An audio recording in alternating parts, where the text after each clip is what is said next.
will be very much interested in attending this year's Polish Arts Festival. The 16th Polish Arts Festival gets underway in Limerick today and will run until Sunday with an extensive range of exhibitions, music, workshops and much more besides on offer. And here to tell us more is Justyna Cwojdzinska, the festival founder and arts director. Justyna, very good morning to you. Good morning to everyone. Hello. Thanks very much for being with us. Given the fact that it is the 16th edition of the festival, I guess it's a sign of how strong it is as an event and how it's grown over the years. Oh, yes, indeed. We have started very humbly back in 2007 and, just with a small exhibition, a few days. And then now, 16 years later, we are availing of Arts Council funding. We're supported by Limerick City and County Council, Polish Embassy, Creative Island. It is amazing to see that happening. And it's a lot of work.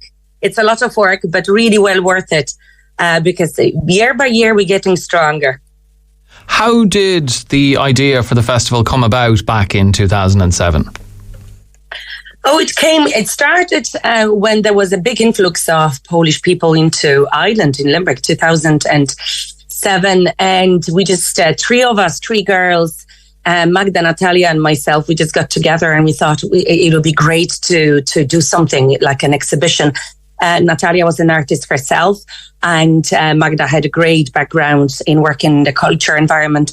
So we just decided to do that, but we had no funding whatsoever at the beginning. So we were doing it crazily with the help of Irish Polish Cultural and Business Association. And later on, then it started growing. So we just started making more connections, doing a lot of voluntary work and showing ourselves in the city for our partners to support us. And now we have amazing partners. We work hand in hand with Lime Tree Theatre Belltable, with the Hunt Museum, Limerick City Gallery of Art is coming in next year on a regular basis. So that has taken a lot of time, but really well worth it. Can you have imagined from that sole exhibition 16 years ago that you would have the range of events that you have on offer now? And has it been very much a gradual growth over the 16 years? Oh, yes, it has. And there's been ups and downs, and we have shut down for a year after the 10th edition. We took a break and then we just had to restructure, rethink and reimagine the whole idea of the festival and start getting proper funding. And this is and then I went under the mentorship with the Lime Tree and Belltable, and that really made a huge difference because this is where we started really getting out there visibly. And thanks to that, we are able to offer that fantastic program. And every year there is a theme to the festival, and that is always very important to us. And this year we're having Embracing the Elements. And it's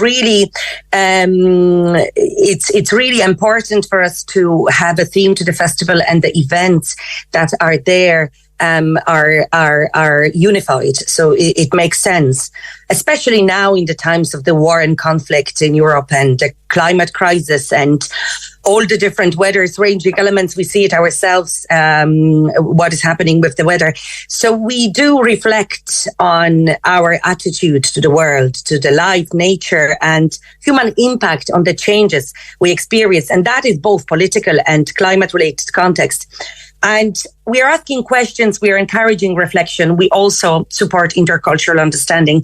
And very important, this is not a festival for Polish people only. So I just want to make it really clear. Our program is bilingual, and it is for all of you that like a bit of a different flavor.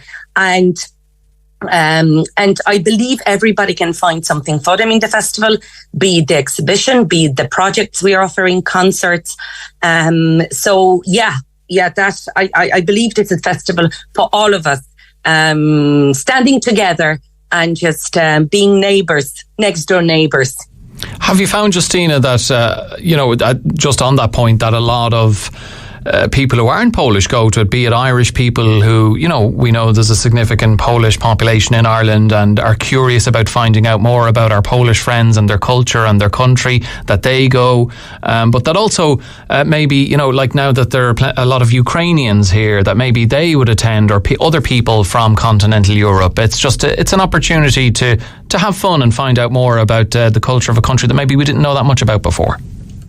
Oh, absolutely. Like this year, we have a strong focus on the Ukrainian community as well. And our highlight of the festival is the concert of Polish-Ukrainian band, folk band, Dekadana. And they have been performing together for the past 15 years. And they're really amazing ambassadors of the Slavic culture, both Polish and Ukrainian. And they are performing Saturday the 16th in Belltable at 7 p.m. And I'm saying folk band, but they are combining elements of Polish and Ukrainian culture with the help of jazz, electronics, and world music. So this is not this is a very progressive music, and they've been one of the really interesting things. They've been the only band from Poland and Ukraine that played at the legendary Glastonbury Festival in 2019. And also American National Geographic, they wrote about them, and the costumes they're wearing are magnificent. So you just, even if you're not a lover of the music, come for the costumes. So that's Saturday, is September 16th. And on also what we are doing is we are doing an Elemental Tales street art performance with our friends from Ukraine, with the community members, and that is the Culture Night. It's free event in the Hunt Museum, 7 p.m. and 8:30 p.m. And here we also are accompanied by theatre, Sztuka Ciała and Living Statues of Lautrec. And we have an amazing storyteller, Miles Breen, that is joining us. So everybody knows Miles from our great actor. So we're delighted he's joining us in this performance. So again, Elemental Tales. We're looking at the elements of water, earth, and fire, and we're taking you to the stories that are Slavic, that are Polish, Ukrainian, but also connected with the Celtic spirit. So you can find it all there. And it seems to be very much an all ages event. I know there are literary events for children as well. So one for the family to attend. Yes, for the families, we have Saturday, 16th of September, and Sunday as well. A literary event, we have done the stories, audio stories. It's a commission, a literary commission, and a project for children that we have produced in a form of the audio stories, which will be available from tomorrow online. And we do offer the listening party and workshops to the parents on Saturday and Sunday in Belltable. Also, the workshops, we have hip hop workshop, we have photography workshop with your smartphone. That will be a good one. Great, just to learn a few bits from the really good photographers, how to do magic tricks. And family screening at 12:30 p.m. We have family screening of Triple Trouble in Belltable. And we should not forget about the treasure hunt. So you can download your brochure from our website, or you can collect it from the Hunt Museum and go on the adventure and just win some prizes when you complete the task. So there's plenty really to look forward to. It sounds like the kind of festival that you were probably planning for at the minute the 15th one finished last year. Yeah, there's so much on. There is, you wouldn't believe it. We already have a plan for the next year. So with the way that it goes, you're just planning 1 year ahead. So yeah, this one is not even started and we already had to make plans for the next year. So that's really the reality of working in the industry. But sure, we love it. We all know it. And we just want to be here and now for the moment, enjoying the festival, enjoying all the hard work that the whole team put together. And I wanted to say thank you to my team. And I will be saying that at the opening night tonight at 6 p.m. But you are amazing. You know who you are. And without you, we just wouldn't be able to do it. It definitely takes a lot of people to pull off a successful festival. And we were talking earlier on about, a lot of Irish people going, a lot of Ukrainians and people from other countries. But I know for a lot of Polish people, but not just from Limerick, but from Clare and other counties around who will attend, it must be a great opportunity to express pride in being Polish. I know when Irish people who live in America or Australia, whatever it might be, St. Patrick's Day is an opportunity to wear green and wave the tricolour and remember where you're from. For people from Poland living here, particularly those like yourself who've been here for quite a long time, it's not that you're Polish every day of your life, but this is 3 or 4 days where you really get to express that. Oh, yes, indeed. And we're really proud of it, that we can share our culture. We can also show our culture to our children, because mostly our children were born in Ireland. And there is a lot of questions that they would be asking about their identity. Am I Polish and am I Irish? I live here. And this is the time to celebrate it all in a unified way, without saying, I'm Polish, I'm Irish.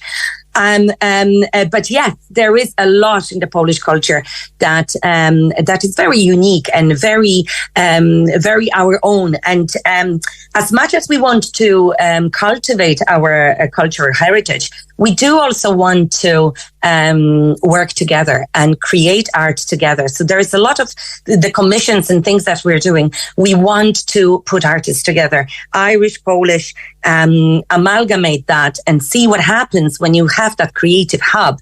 And when you have those guys from different backgrounds, but thinking in a similar way when it comes to art. So that really interests me. And one thing I wanted to mention that is super special for us is the music commission that we have with Anna Banko-Schumacher and Emma Langford. They have created a masterpiece of the music that will premiere today at the opening 6 p.m. in the Hunt Museum. So this is the only chance to listen to it live. And afterwards, it will be available online. And I do hope the radio stations will pick it up, because it's a really gem of music. And in this particular music piece, you can really truly see and feel what it means to work together and how the cultures, when coming together, what a beauty comes out of it.